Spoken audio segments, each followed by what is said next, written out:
3 minutes ago is not really when this story starts. It actually starts 10 days before anyone on Earth even knew this object existed. And by the very end of this video, you will understand exactly why two of the most powerful telescopes ever built, James Webb and the Vera Rubin Observatory, both ended up staring at the exact same object without even planning to. On July 1st of 2025, a survey system called ATLAS, which stands for Asteroid Terrestrial Impact Last Alert System, spotted something moving through our solar system from a facility in Rio Hurtado, Chile. At first, it got a technical label, C/2025N1, but within days, astronomers confirmed something remarkable. This object was not from our solar system at all. It had come from somewhere else entirely, out of interstellar space, and it was only the third such object ever confirmed in human history. It was given the name 3I/Atlas, and almost immediately, observatories around the world turned their attention toward it. Here's where the story gets interesting. A few weeks after the official discovery, scientists working with the brand knew Vera C.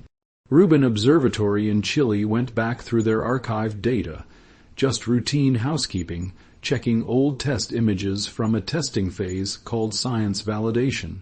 And there it was, sitting quietly in the background of images taken on June 21st, 2025. 10 full days before Atlas ever announced the discovery was 3I/Atlas. Nobody at Rubin Observatory even knew it was there at the time. The telescope was not hunting for interstellar objects that night. It was simply doing calibration work, testing its systems, pointed in a direction that happened purely by chance to include the exact patch of sky where this interstellar visitor was quietly passing through. Rubin continued to accidentally photograph the object all the way through July the 20th, 2025, collecting nearly 100 exposures in total, and researchers eventually used 49 of those images in a full scientific study. This makes Rubin Observatory's images among the earliest and highest resolution pictures of 3I/Atlas that exist anywhere on Earth, captured entirely by accident before most of the world even knew the object was real. What did those images actually show? Quite a lot, honestly. Rubin's data revealed that the object had a growing coma, meaning a cloud of gas and dust surrounding its core, and that cloud expanded by more than 50% during the observation window as the object moved closer to the sun and started heating up. That alone is completely normal comet behavior, but there was one detail that genuinely surprised scientists. The object had a dust tail, pointing toward the sun instead of away from it. Under normal circumstances, a comet's tail points away from the sun because sunlight physically pushes dust particles backward. A sunward facing tail is rare, though not unheard of. Researchers have seen a similar effect in at least one other distant comet before. Scientists explained this using something called anisotropic dust emission, essentially meaning the dust wasn't being released evenly in all directions from the object's surface, which can create unusual tail shapes depending on the angle of observation. It is a strange, interesting detail, but it is explainable science, not a mystery with no answer. Before we go further into the chemistry side of the story, it's worth understanding exactly what kind of telescope managed to catch this object completely by accident. The Vera C. Rubin Observatory sits on a mountain called Cerro Pachon in Chile, a location chosen specifically because of its dry air and dark skies, ideal conditions for observing faint objects in deep space. Its main mirror is 4 m wide, roughly as wide as a tennis court is long, and attached to it is the Elasticity camera, the largest digital camera ever built, capable of capturing 300 megapixels in a single image. At the time it photographed 3I/Atlas, this observatory had not even officially started its real mission yet. It was still in a testing period called science validation, essentially clear as throat, a dress rehearsal phase where engineers and scientists check every part of the system, the optics, the camera, the software pipelines before the real 10-year survey begins. During this phase, the telescope is pointed at various patches of sky simply to test image quality, calibration accuracy, and system reliability. not to hunt for specific objects. That is exactly why nobody realized 3I/Atlas was sitting inside these test images for weeks after they were actually taken. Researchers only found it later after the official discovery announcement, when they went back through the archived commissioning data, specifically to check whether they might have shown up earlier by coincidence, and it had, hiding quietly in the background of ordinary calibration images, 10 full days before the rest of the world even knew to look for it. Here is the part that shows just how good this discovery process actually was. Rubin captures images across 6 different filters, covering different colors and wavelengths of light, often referred to using the letters U, G, R, I, Z, and Y. Scientists were able to measure the object's position across all of these different bands with a typical precision of about 70 milliarcseconds, an extraordinarily tiny angle when you consider how far away and how faint the object actually was at that point. For comparison, Rubin's general precision on fixed, unmoving background stars is even sharper, closer to just 3 milliarcseconds. So, the slightly coarser precision on 3I/Atlas simply reflects the challenge of tracking something that is actually moving relative to the background sky. This level of detail allowed the research team, led by astronomer Colin Orion Chandler, along with more than 300 other collaborating scientists, to publish a full paper analyzing the astrometry, meaning precise position tracking, along with the brightness, shape, and activity levels of the comet, based entirely on this accidental early data. Now let's talk about James Webb, because this is where the story connects. On August 6, 2025, the James Webb Space Telescope turned its near-infrared spectrograph instrument, called an AirSpec, directly at 3I/Atlas. This was Webb's first real look at the object, and it followed observations already made by the Hubble Space Telescope and NASA's SPHEREX mission. Webb's job here was different from Rubin's. Rubin captured images, essentially photographs, showing shape, brightness, and movement. Webb went further using spectroscopy to actually break down the light coming from the comet and figure out its chemical composition, almost like a fingerprint. And Webb found something unusual almost immediately. Inside the comet's coma, scientists detected carbon dioxide, water ice, carbon monoxide, and a smelly compound called carbonyl sulfide. All fairly typical comet ingredients on their own. But the ratio of carbon dioxide to water was the highest ever recorded in any comet observed by scientists, solar system or interstellar. That ratio matters because it tells astronomers something about the environment. This object originally formed in environments with different temperatures and different amounts of sunlight produce different chemical ratios inside a forming comet. Then, in December 2025, Webb looked again.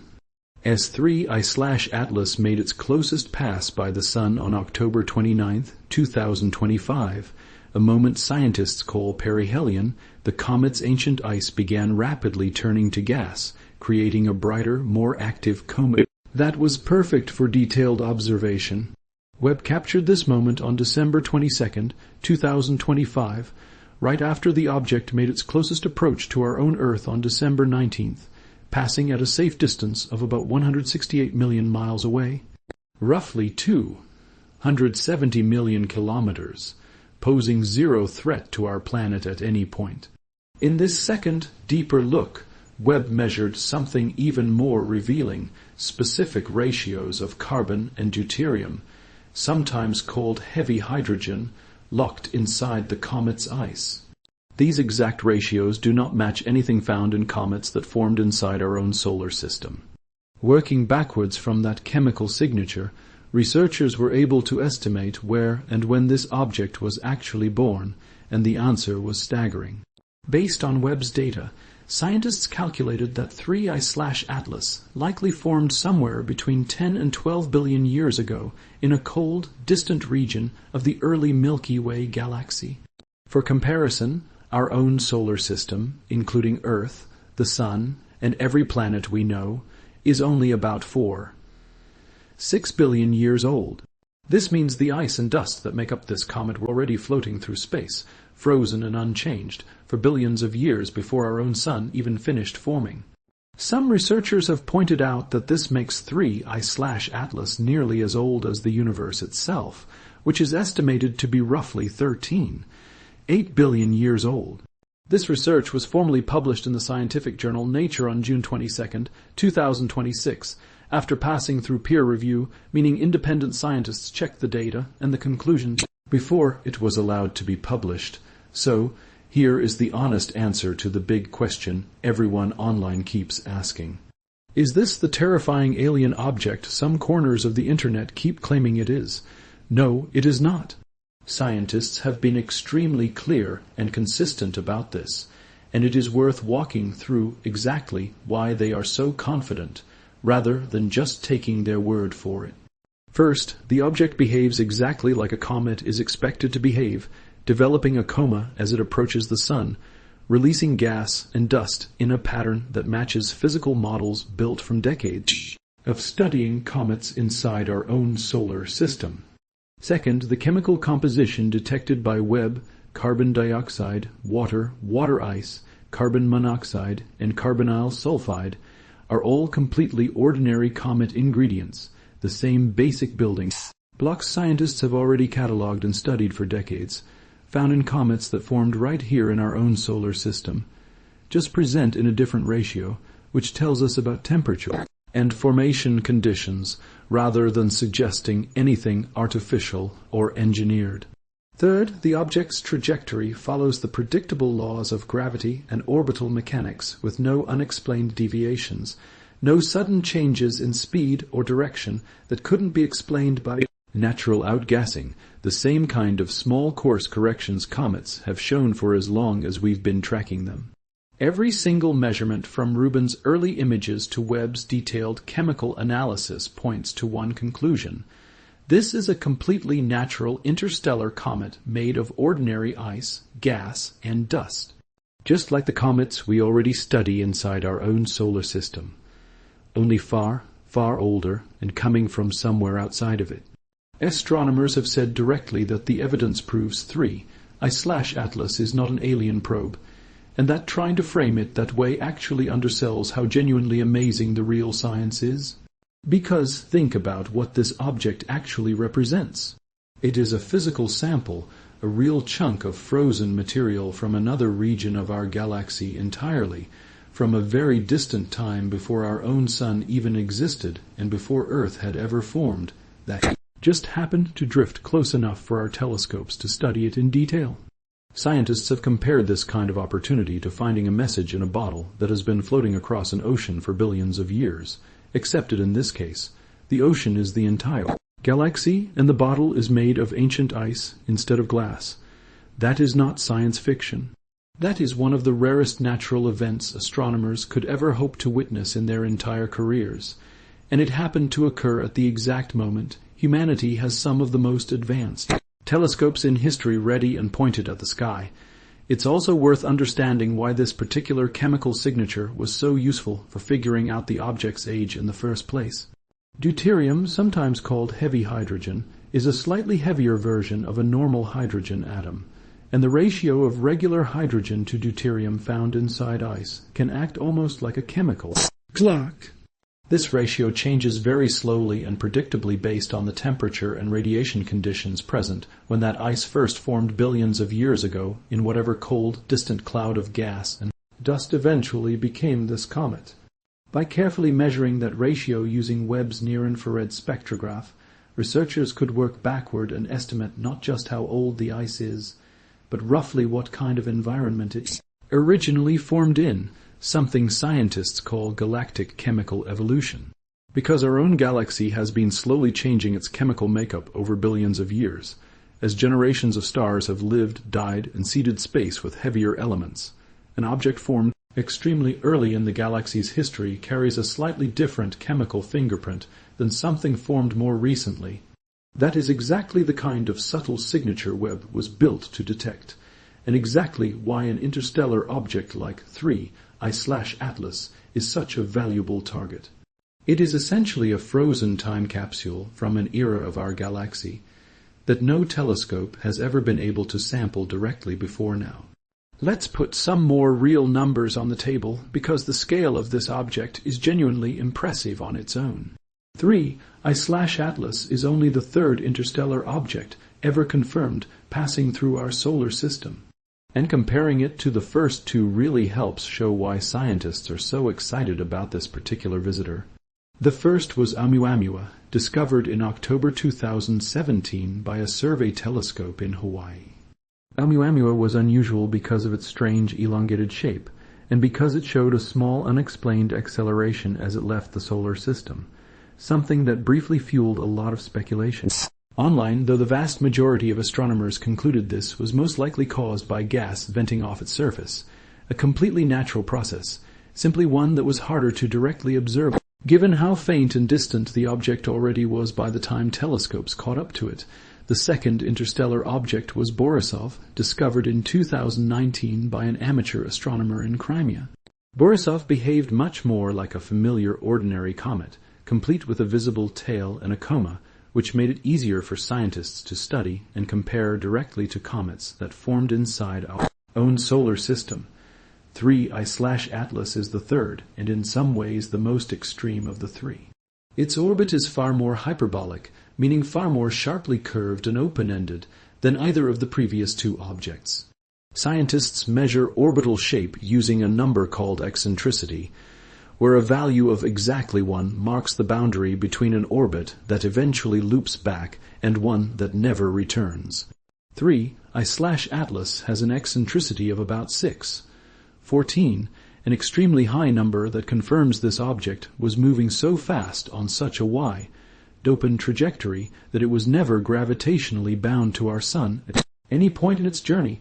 It was traveling at roughly 137.000 mph, or about 221.000 km/h, as it approached the inner solar system. An almost incomprehensible speed that leaves no doubt this object simply originated somewhere else entirely, passed through briefly, and is now leaving again permanently.